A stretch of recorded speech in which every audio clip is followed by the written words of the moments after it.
everyone. Welcome to Strictly Hockey. I'm Jacob Brown, joined here with Steve Cashin and Adam Kupferman. It's just the middle of the season. We're going to go over some stuff. Haven't done a pod in a little bit. And we're just going to talk about the teams that are good and teams that we're going to shit on and whatever. That's kind of the plan for today.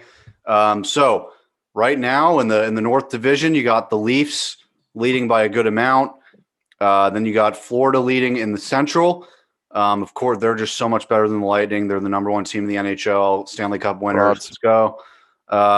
East Division, you got the Capitals leading by 2 points. They've made a surge. And then you got the Golden Knights winning in the West as of right now. So, first of all, boys, how you doing? I know the Lightning have had some scares for you guys since we did our last pod with the Hurricanes. And I don't know why you guys freak out about the regular season. You guys sound whiny to me. Well, we always have people that are ignorant and just want to see the demise of the champions. But, I mean, anyways, we're back on track. Got the 2 wins against Carolina, shut them down.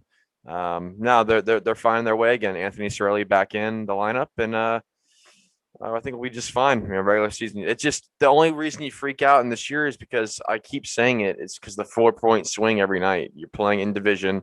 There's no separation no matter what you do. So that's the only concern, but we'll be just fine. Yeah, I mean, anytime a team goes on a skid, 3 games plus, it's gonna cause a little bit of worry. Try and change things up. But yeah, it's like Steve said, when the points matter so much every game now this season, it's definitely more worrisome. Especially even if you just get swept by another team, it could make such a big difference on a playoff push. Yeah, I mean that's basically the situation the Lightning are in, but. So there are some headlines in the NHL right now. Claude Julien got fired by Montreal. We were texting about that. We were like, what, why? I mean, Montreal came off to that hot start, and then they start to struggle a little bit, and then they're like, see ya. I don't really get that. I mean, this is a guy that's been around the league for a long time. Maybe they just wanted a little culture change and say, hey, we're not accepting of mediocrity anymore. We're trying to win, get in a new voice, something like Pittsburgh did when they won the Stanley Cup a few years ago. I don't know, though. I think Montreal was good enough with Claude. I mean, all teams go on skids, especially when you're playing the same teams over and over again. I don't really get it. But he's out the door. So what do you guys think of that? They've lost 8 of 10. That's what you look at in the month of February. In the month of February, I'm looking at it from February 4th to today. I mean, they've lost 8 of 10 close games. You've lost 3 in overtime, but still, I mean, when you're in such a short season, every point matters, every game matters. It's all in division, smaller division than the Canadian. There's one less team, but I just think he wasn't 2 less teams if you include Ottawa. Yeah, that's true. They've been playing better hockey as of late. Apparently, they're beating the bricks off of Calgary, and they sent Montreal shit, and so they're playing better, I guess. But yeah, they're not a contender. But yeah, no, I think Julian wasn't getting the job done. I think they wanted something changed quick because they're still in the thick of things. They're I believe a top 4 team in that division, but I think they had to turn the tide quick before it's too late. Yeah, I mean, I think if Montreal hadn't won the round robin series against Pittsburgh, I think Claude Julien would have been out in the offseason. That's a good point. I mean, they were a 500 team going in the playoffs. Don't forget. I mean, it's not like they did anything spectacular. The thing that saved his job is they beat Pittsburgh in a 4-game series and got the wheels beat off of them by Philly, I believe. So, I think the hot start again, he got into little rhythms where it helped, longer his stay in Montreal, but they would go on more cold streaks than hot streaks. They would be on more losing streaks than win streaks, and it didn't really even out. So I was a little surprised by it. Like you said, the hot start, I would think that he had a little longer leash, but I guess not. I think Marc Bergevin pulled the trigger on it, though, because he sees that this team is capable of playing well due to the hot start. Now, all of a sudden, they're starting to cool back off, come a little down to earth a little bit. So I think he sees that maybe by bringing in a new coach that they'll be able to kind of turn the ship around and make a bigger playoff push. Yeah, about Marc Bergevin for a second. He said the other day in an interview that the Shea Weber trade was the best trade he's ever made. And it's like, why? But it's like you give like it's cool. Like it might be your best move, but why are you saying that when you haven't won really anything with him? You won a lot more with PK Subban. I mean, isn't it about wins at the end of the day? Like, I mean, obviously you look at where their careers have gone, and Subban's in New Jersey. He's not the same guy, but still, I mean, they have not done anything with Shea Weber. It's not like he's been a revelation. Yeah, I mean, from a player aspect, Montreal wins that trade. I mean, you look at what Shea Weber did for Montreal coming in. He's the captain now, playoff push, veteran presence in the locker room. Those are invaluable tangibles. PK Subban, Nashville got to the finals in 2017, and after that he kind of fell off a cliff. So you can look at it from a player perspective and say, oh yeah, Shea Weber's still in Montreal. They probably got the better end of the deal. But Jacob, I think you make a great point that if you haven't won anything, trades don't mean shit. Exactly. Yeah, no, I think Shea Weber's he's a solidified guy at the blue line. He's physical, gets in fights. He's a good locker room guy. Subban, not to say Subban isn't, but I think in terms of production, I think Shea Weber's done a little bit more. Granted, he's still in Montreal and Subban's over there in New Jersey, but I just think they're two kind of the same players, really, when you dive into it deeper. But it really doesn't matter. Like Adam, you both just said, it doesn't matter. I mean, if you don't start winning after a trade, but it hasn't really worked out for either side. So I think if you look at it, Montreal has won the battle, I guess, but not by any wide stretch. So I think I'd be looking to move him if you can get something for him if you're Montreal, but I think he's at a point in your career where you're not going to get a whole lot if you try to move him. Yeah, I mean, he still offensively produces a little bit, but he's older. I mean, maybe you get something, but definitely not what you could get for him 3 years ago. So about the Blackhawks, they've been on a bit of a rise too. They're 12-7-4. I was out here last pod saying, okay, I think it's a little bit of a fluke. They don't really have that complete of a roster right now. It's kind of young. But now you're getting Kirby Dach back. You're getting some other guys back. Adam, are they not getting Kirby Dach back? I heard that he's coming back soon. I heard he was out for the season, so I don't know about that. You might have read something different, but I heard he was. Maybe I'll check on that. If he did come back, though, we're talking about the Blackhawks making a real playoff push. I think Patrick Kane right now, I think he's overachieving a bit. Patrick Kane is a hell of a hockey player, but I don't think he can single-handedly carry this team into the playoffs. I think he will. Really? Yep. CJ and them are all clowning me for thinking the Hawks are going to win in 6, but I think the Hawks are going to play the Panthers in round 1 and oust them in 6 because I think that team's a lot better than people think. They're better than people think. I'm telling you right now. Patrick Kane, playoff Kane hits different. You have Lehkonen that is playing better behind the net. Young guy. I think he can do it. I think this Hawks team's chippy. They can do it. They're not good. People have thought they're going to go away in the season, but they're not. I think a team that's going to go by the wayside is Columbus, but that's for another day. But yeah. How long do you wait for John Tortorella? Apparently the GM came out and said that he's got his stamp of approval for confidence and shit. So yeah, you can't fire him after a little mediocre run, and you give up Dubois. Yeah, I agree with that. Yeah, the GM was like, yeah, he's gotten us through slumps, but I think if it continues and it goes to a nosedive, then you might see some change. But it's still a long way to go in this season. Yeah. I think right now, Chicago's kind of benefiting from Columbus's slow start and Dallas's, postponement of games. You look, Chicago's played 23 games and Dallas has played 16. The win percentages, we don't know a lot about Dallas. Obviously, they got the wheels beat off of them from the Lightning. Thanks for coming.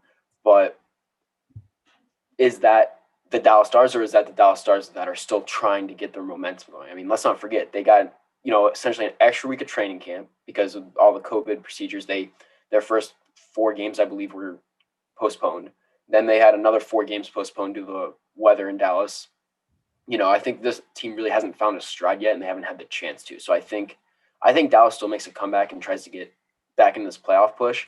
But I wasn't counting on Columbus being off to this slow of a start. I don't know if Columbus can turn it around, but I think Chicago. Chicago's definitely a perimeter playoff team, but I don't know if they have enough to get them over that edge.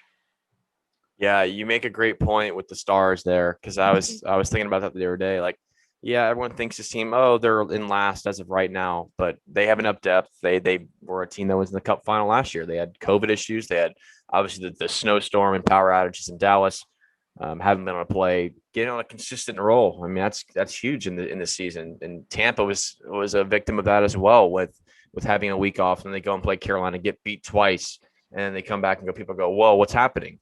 I think Dallas is. I think if they can get in a rhythm and get going, they have enough goaltending with Hudobin. You have Jamie Benn. Sagan will be back at a certain point this year. You're going to get Ben Bishop back late in the year. So you have enough guys. You have Heiskanen. Who's the fucker with no teeth up front, defenseman? John Blank. Not Radulov, the other motherfucker. Yeah, Klingberg. So you got enough superstar power on that team that I don't think they're going to go away. But you can't dig yourself a deep hole where you can't get out of it, and you have a Chicago team playing at a high level. And I'm looking at the Blackhawks right now. If you look at it, Alex Nylander, who hasn't played all year, Kirby Dach, maybe if he has a glimmer of hope to get back. Yeah, it says he wouldn't be able to come back till April. Yeah, so that's if you get an Alex Nylander back, Kirby Dach, a Jonathan Taves. Andrew Shaw has been dealing with concussion issues. Strome has been in sideline for a little bit. So if this team gets full 100% healthy, I would watch out, because this team can play. Yeah, I remember in our previews, I mean, we were like, if Chicago's here, they're a pretty good team with a lot of young players, some grit, some veteran presence around it. They were not a bad team. It was just when we heard Kirby Dach was out, it was like, oh, maybe the season's over. And now you see them in that race. But I agree, because I just did the math on the Stars. If they had played 8 more games, because Detroit's played 24 games. So let's just say Dallas won half of those games.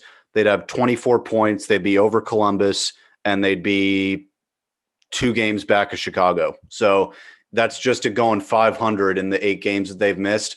So, Dallas can be back in this. Again, like you said, Steve, they were in the West Cup. They were in the Stanley Cup Finals. They've got enough guys, and Sagan's coming back. So I'm not too worried about them. But, also in the East Division, the Islanders are streaking. They've had a lot of good wins in a row. They scored 5 goals against the Bruins in the third period the other night.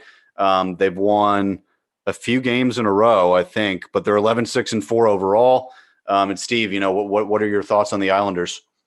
Yeah, no, that's a team that's caught my eye the last few nights. In the month of February, they're 8-2-2. They're dragging points when they need to. They're playing close games. We all know the Islanders play great defense, but the last couple nights, the lids kind of came off of them for the scoring. Boston, they beat the bricks off them 7-2. Lose on Saturday night in overtime, a game I think they should have had in regulation against Pittsburgh. Come back the next night, beat them 2-0. So team that end of the first month where they lost, I believe, 5 in a row. They lost to New Jersey 2-0. Washington 1 goal. They lost to Washington again. They lose 2 back-to-back against Philly in overtime. So I think the Islanders fans were off a cliff there. They were about to jump off, but Barry Trotz he knows how to coach. He's been through a cup run, deep run last year. Unfortunately, ends in 6 against Tampa, but he's corralled them. Sorokin and Varlamov, they're playing good behind the defense in between the pipes. Like I said, if this team can score a little bit more and they can find that consistently, they're a dangerous team. But they're finding their stride now, and they're only 2 points out of the first spot in that East Division. Yeah, I mean, I think they got 7 guys on that roster that can score goals pretty consistently. And their defense is big, which I really like. They're physical. You go into a game against the Islanders and Barry Trotz, they're going to play tight defensively. You're going to get hit, and there's that physical presence there that they have that, quite frankly, in this division, Boston and Washington, the Islanders, they're physical. Philly, since Vigneault got there, they're not the Philadelphia Goons anymore. They still have some of those guys, but they're not known for that anymore. And then, you got Pittsburgh, they're going to fall out. They don't have enough scoring. The Rangers, you're right, Adam. It's probably over. We did a pod on that saying, is the Rangers season over? It is. And then, you got the Devils and the Sabres in there as well. So, I like the Islanders. I think you go in them scared, but Philadelphia, another team, I don't go into them scared, even as a Ranger fan. We play them close, and we were losing like 5 players on our roster the other night. We lost to them by 1 goal. And, Carter Hart has an under 900 save percentage. We talked about it. Carter Hart's a little bit overrated. So come playoff time, I don't know what Philly's exactly going to bring. I think Boston, they had their issues, but come playoff time, again, they've got that grit. They've got the experience, the physicality, all that. Pasternak, since he came back, they've been scoring goals more consistently. And then the Capitals, they've been the most surprising team. I think, we went in saying, where are they going to score goals? I don't think it's even about that with them. I think they're just so complete as a roster that they just win games. I think they're a deep roster. They're experienced. Vanacek's been playing really well in goal this season. So I like what the Capitals bring, and I feel like it's honestly going to stay at those 4 in that division. Again, Pittsburgh, they don't have enough scoring, and Malkin is honestly starting to worry me. I mean, he's got 4 goals, 8 assists. I don't think Malkin's done. I just think if you can't get him to start lighting up the lamp, who are you going to be relying on in Pittsburgh? So they're going to fall to the wayside, and I think it's just going to be those 4 out in that division. Yeah, for sure. I don't see it any other way. I mean, the order's probably going to change, but outside of that, those are the 4 teams I had going into the year. Those are the 4 teams I still have faith going into the year. Here's the thing I want to talk about. When is the trade deadline? Anyone know? Is it the end of the month? It must be soon, honestly. I'll grab it for you right now. All right. While Steve does that. When Jack Eichel's a Ranger on trade deadline day, maybe the Rangers can make April 12th. Oh wow. Okay. So we got about a little over a month here. How long Buffalo is sitting at? Wait, is this 2021? Is this 2021 or is this 21-22 season? 2021. Yeah, no, I'm saying is it 20? All right, hold on. I think it's the 2021 season. 2020 2021 season. That's how it's classified, I think. Yeah. Okay. Yeah. So April 12th. Okay. So we're sitting about a month and a few weeks out. Buffalo's at a .395 winning percentage. How long until we're talking about a fucking 4th Buffalo rebuild? How long until they trade Jack Eichel? Dude, he's going to the Rangers. I'm telling you, it's happening. Yeah, Kyle Gray thinks he's going to not Buffalo. God, I'm retarded. Boston. Oh no. Boston doesn't have the assets to do it. That's what I said. They don't. I was like, no way. They would have to trade Pasternak. And there's no point of that. Yeah. No, the Rangers. You're not trading Marchand and Bergeron at this point. They're too old. Yeah. I mean, yeah, the Rangers could do it. I could see it happening, but they have the assets. They shouldn't. They shouldn't.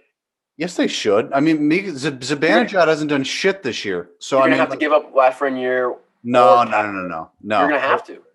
No. Who are you going to trade? You're not going to give up like 8 first-round picks for the guy. No, you don't need more forwards. They have the Rangers. First of all, they have the number 2 prospect pool in the NHL. So they've got Vitaly Kravtsov, they've got Braden Schneider, Nils Lundqvist. They've got many picks. They've got Georgiev that they can trade. They can trade Buchnevich. They could trade. You're not going to trade a goaltender for fucking Jack Eichel. Well, he'd be part of the package. I mean, if you give them, no. Kravtsov he's one of the higher rated players in Russia. He was the best international prospect going into last year. If you give them him, Buchnevich, Ryan Strome, Nils Lundqvist, who is one of the highest rated NHL prospects defensively, and Braden Schneider with picks, that's 5 NHL prospects with a pro in Buchnevich and Strome. They can get it done. They have. If it's not them, who is it? They can get it done for sure. Yeah, because the Rangers have said through sources that if they even mention Kakko and Lafreniere, it's over. So that they're not giving them up. Yeah, that surprises me. I would think Buffalo's going to hold firm that they would want an NHL player, and Buchnevich really is kind of. Yeah, he's decent, but if you put him with enough, but not in return for Jack fucking Eichel. No, but I think, you give them Kravtsov, Lundqvist, and Schneider. I mean, Lundqvist and Schneider could be in your top 4 for the next decade. Yeah. So then from the Rangers standpoint, though, if those 4 players are going to be in Buffalo's top 4 for the next decade, is it worth making that trade? Yeah. Is it worth giving up a 4 for 1? Yeah, because the Rangers, they have Trouba, Miller, Fox, Lindgren. That's their top 4. So they can just pair it. I mean, they have also more prospects than that, and I don't even think they'll end up giving up both of them. I think they can get it done with less than that. I think they could give up what's his face? I forgot his name. Oh, Filipino. Filipino could be part of the trade. He's coming back tonight. If he's got a month to show what he can be, that's a 20-year-old center right there. And I'm going to be bold here for a second. Oh no! If Zibanejad keeps not scoring, don't say it. Don't say it. I think that guy took about 15 shots the other night when I was watching the Rangers on the power play, and they fed this motherfucker like 16 times. He misses. And he was shooting it from the damn top of the circle. Wasn't even getting through. It was getting blocked about 8 times. We're sitting there with a couple of my buddies, and we're like, dude, they are literally just feeding it to Zibanejad, and they're not getting through. Yeah, I would trade him. I would not trade him. Because here's the thing: you got to pay Eichel 10 a year. Zibanejad's 5 or 6 or 7 per year. You can't really do that.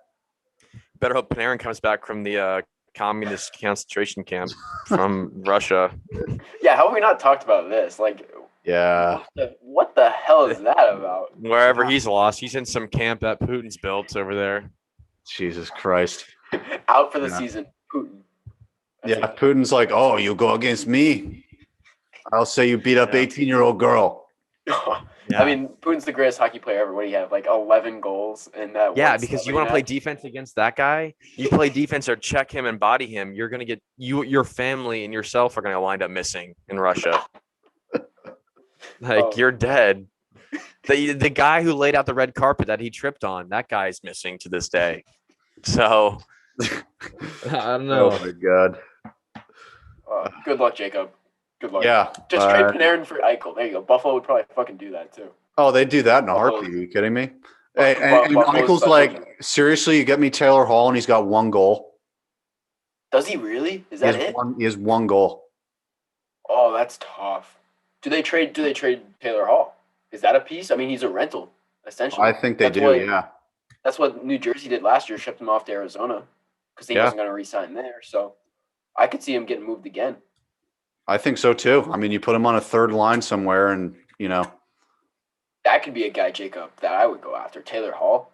It's not going to hurt your cap. You can give up less to get. We have too many left wingers. It wouldn't work. We have Lafreniere, Kreider, and Panarin on left wing. Move Lafreniere to center. He's not doing shit anyways. That's what my dad's been saying since the moment we drafted him. My dad was like, he's got to be a center. Yeah. I mean, it's true. The dude can pass. Yeah, and he's got wheels. Like, he can move around the ice. Like, Steve, you can vouch for me on this. Matthew Joseph, since he got moved to center, that dude has been fucking buzzing. Because he just he's played a lot better than last year. A disappointing season, but yeah, I think changing positions, it's a different winger and playing center. It's 2 different positions. I think center you're more involved in a lot of things. Winger you're more pinpointing, sniping kind of guy, and like that's where you find the Kucherovs, and then you got the Ovechkins and the guy Pasternak's, the guys that can really fire the puck from deep and they can score from anywhere. And the centers really get in the middle of the action. They're grinding. They hit in the corners. They're quick. I think going to center would be a viable option for them. So that's something you can definitely look at. They got to do something to get Lafreniere going. What does he have? 2 goals, 2 assists. He's starting to. It's just so annoying. Like thinking about your Rangers are clowning me this year, dude. I'm literally getting clowns. It's okay. I just can't. I'm getting clowned. I wake up. Wake up to the Panarin news, and I'm like, oh, my pick's done. That'll do that. Thanks for playing, folks. 4 to 6 weeks. Kakko to COVID list. Heedle out. Yep. Yeah. I just can't move Lemieux to the first line. I would love to see that. I'm just waiting for the end when the end of the year is done and the Rangers are like right in that 5th, 6th spot, and I just have to hear the both of you say, "Hey, Adam, nice calling your pick. You were right. Your Ottawa pick, not good. Your San Jose pick, not the best. But you got the Rangers right, and I can live with that." Yeah, no, that's true. That's true. And what was I going to say? Where are we on the Florida Panthers bandwagon? Team's still garbage. You can't have a bandwagon if they don't have fans to begin with. Oh boy. I'm I don't know. I'm not high on them at all whatsoever. I think they've got some serious problems on the backside. Everyone thinks Radko Gudas is some revelation now. I watched them last night, and in all seriousness, though, the last 3-4 games, the Panthers have been trailing by 2 or more goals, and they somehow miraculously find a way to come back. Good for them. That shows you're resilient and whatnot. But how long can that last? Realistically, how long can you keep getting behind in games and consistently trying to come back? They did it against Carolina last night and lost in overtime. Did it against Carolina the night before, down 2-0, came back but lost in a shootout. Dallas, they were down 2-0 and Dallas chokes and they win 3-2. So I really look at this Panthers team and I think they have some goaltending issues. Bobrovsky's not even their number one right now, I believe. They're playing Drieger more. That's a $10 million contract that no one wants to take on. They're stuck with that guy. Drieger, a good enough goalie, but he's still young. He's still finding his way. And then I think the Panthers really rely on scoring a ton. And I think they're going through some woes right now, but I don't know what to gauge on them right now. I think by the 35, 40 game mark, I think we will get a good indication of how legit and where this team's going to end up. Yeah. I mean, I sent you guys, we went through their schedule, and I think they have, out of their 13 wins, somewhere around 3 of them are quality wins. Like, half of their wins are against Columbus, not good. Detroit, god-awful. Nashville, no goaltending. Like, a lot of their wins are not against quality teams. And the points they are getting against Carolina are shootout and overtime wins. And that is not, to me, playoff quality. You have to be a contender, to be a playoff quality team, you have to be beating these teams in a playoff race with you. And they beat the Lightning. Yeah, McElhinney was in net. He hadn't played a game in over a year. Beating Carolina in overtime, having to make comebacks against Carolina, a lot of those are just not signs for me in their favor. Now, granted, they're still in first place. They're still probably going to be a playoff team, but I don't. Oh, they will, yeah. Yeah, I don't see it going. I don't see them going past the first round. I mean, they're going to go through it here in the next. I got their schedule pulled up. Even the next 2 months, the next month and change is going to be very telling for this Panthers team. They go on the road this week to Nashville, 2 games, Carolina on Sunday, Columbus 2 on the road, and they come back up from Chicago. So I really think that they're playing.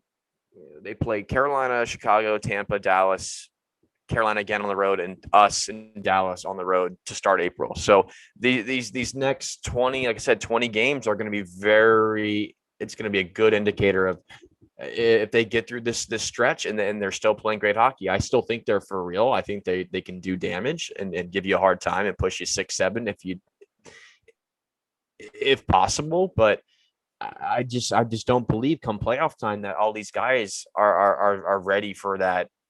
Because we know, we've watched playoff hockey. That season rolls around come April. Well, it's going to be late May now. It's different type of hockey. You're grinding it out. There's no open space. And I think the last 2 nights for the Panthers, they've realized that's playoff hockey right there. It's close quarters. Carolina's not giving you any room. They're suffocating you. And that's the kind of game they're going to have to play. And I think that really pisses them off and it gets them off their game. Yeah. And, Panther connoisseur CJ Uri has some input. He said they need to add a second line center and they need to promote youth like Denisenko into games. That's all. That's all? Yes. That's all for what? Them hoisting a Stanley Cup or them losing to Chicago? Yeah, I need some more like context around that, but yeah, second line center. He didn't address the defense. I don't fucking know. Strawman got beat last night in overtime. Guy got blown by for a game-winning goal. Nice overtime winner last night. That was sick. I was sitting there on the couch when it was 1-1. I was sitting there on the couch. I was like, this game, Panthers may score again, but they were not winning this game because when a team is buzzing like that and has 40-plus shots and holds the other team for not shot in whatever it was, 13 minutes, and they still can't score, there's no way they win that game. Every time. Happens every time that a team is buzzing like that. They have so many opportunities and the other team just goes down, gets a fluky one, and that's it. Yep. So one last look. We'll talk a little bit about the West Division. Saw the St. Louis Blues. They've been struggling a little bit lately. They've lost a few games. They're having trouble scoring. But Tarasenko is coming back within this road trip. It's going to be a huge boost to them. I think they had him playing on a line with Perron and maybe O'Reilly, I think. That he was on the first line. So he's on my fantasy team. I hold a pretty substantial lead at the moment. So don't. Yeah, I didn't set my lineup the last 2 nights. Damn it! I literally moved my IR and Nylander, of course. The 2 nights he has production. This guy's going off, and that it's whatever. I'm trailing by 20 points. I don't need to be in first place all year.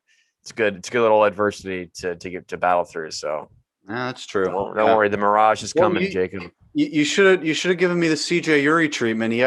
He's texted me like 4 times, like, "Hey, can you go in and put this guy in for me?" Because I forgot to set my lineup. You want to hear this proposed trade that CJ proposed to me? Oh boy. Let's see. Pending moves. Trade Patrick Kane to CJ Uri to receive Tavares, who's a bum, and Lankinen. Yeah, no thanks.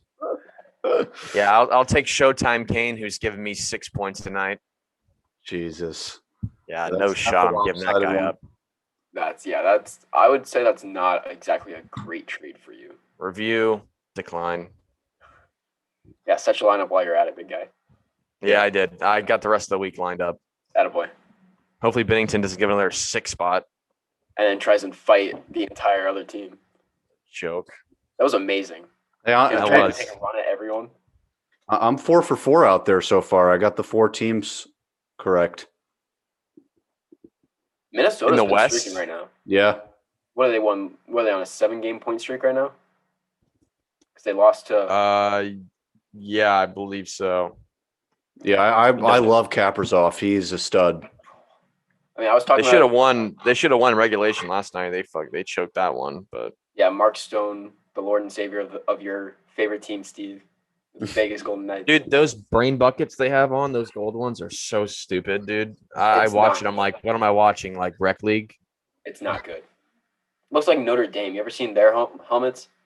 Like and that's college hockey, which I'm cool with. But yeah, like those are even a little bit more matted, where it's not so shiny. But I'm watching them last night. It's hard to watch.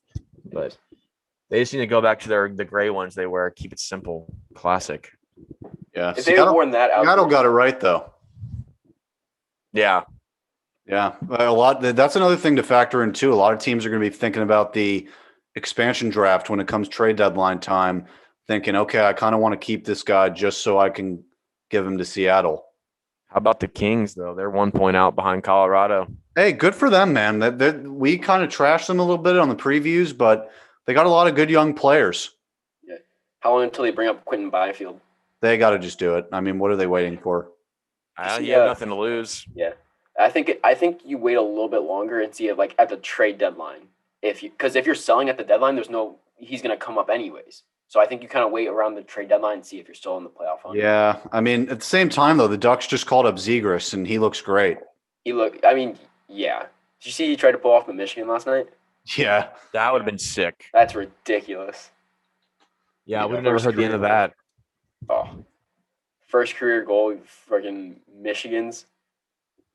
Would have been fire. Yeah. What I say.